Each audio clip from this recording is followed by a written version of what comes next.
Reasons for the Soviet Union's collapse. A big one was Afghanistan. Reagan was convinced that Nicaragua would be the bleeding ulcer that brings the Soviets down. But in reality, it's Afghanistan, which the Reagan administration largely ignored until its later stages. If you remember, it's Charlie Wilson, that Democratic congressman from Lufkin, Texas, who's secretly funneling money to support the Afghanis. Then you also have the economic collapse of the Soviet satellite states will lead to the downfall of the Soviet Union. And the Soviet people, particularly in the satellites, rising up and fighting back against oppression. A lot of the stress that will ultimately pull it apart is internal. And the transformative figure here, the Times Man of the Year for that year, and actually the Man of the Decade for Time magazine, is Mikhail Gorbachev, who comes to the leadership of the Soviet Union during the 1980s, in 85 actually. Gorbachev proposes some bold new policy initiatives. One is called Glasnost, which means openness, and the other is called Perestroika, which means reform. They begin to introduce limited capitalism into the Soviet Union. And it will be the economic troubles that the Soviet Union is undergoing that will lead to the end of the empire. In 1987, the Soviet is forced to cut spending on its military because it can't maintain its internal politics. In 1989, a series of revolts break out in Eastern Europe in rapid succession. These really began with a Polish revolution. A Polish electrician named Lech Walesa had begun to organize a pro-democracy group in Poland called Solidarity. And they will eventually throw off the Soviet government of Poland. Then Hungary, Czechoslovakia, Bulgaria, Romania, East Germany, Yugoslavia, and Albania.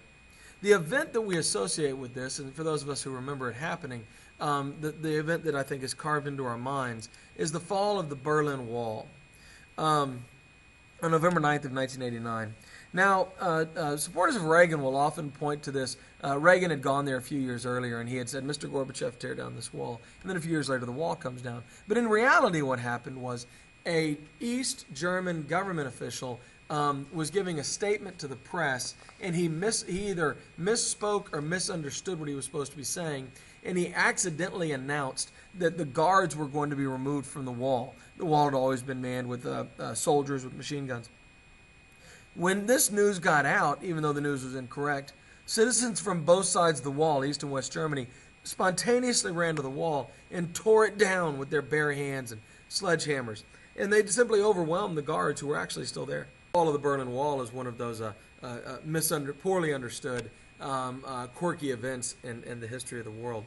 But it became this symbol. The wall itself, of course, had been this great symbol of the division between the East and the West. And the day that it fell really felt like a great change had occurred in the world, even though it was just a symbol coming down in many ways.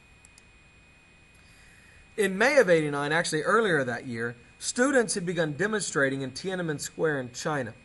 And we have this really incredible moment where this man comes out. Nobody knows who he is. And he stands in front of this column of tanks.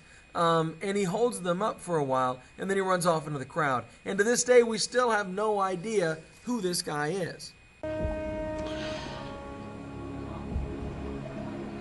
历史事件的含义不会自动呈现出来，而总是由人来解释的。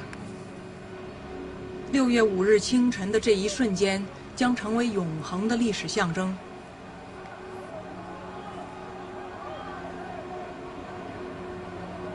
后来，他消失在人群中，下落不明，连姓名都难以确认。对于全世界千百万的电视观众来说，这一时刻的含义非常清楚。这是人类良知与勇气在向无情的国家机器挑战。中国政府对这一场面的解释同样简单，只是截然相反。稍有常识的人都会看出，如果我们的铁骑继续前进，这个螳臂挡车的歹徒难道能够阻挡得了吗？摄像机拍下的这个画面，同西方某些国家的宣传恰恰相反，正好说明了我们的军队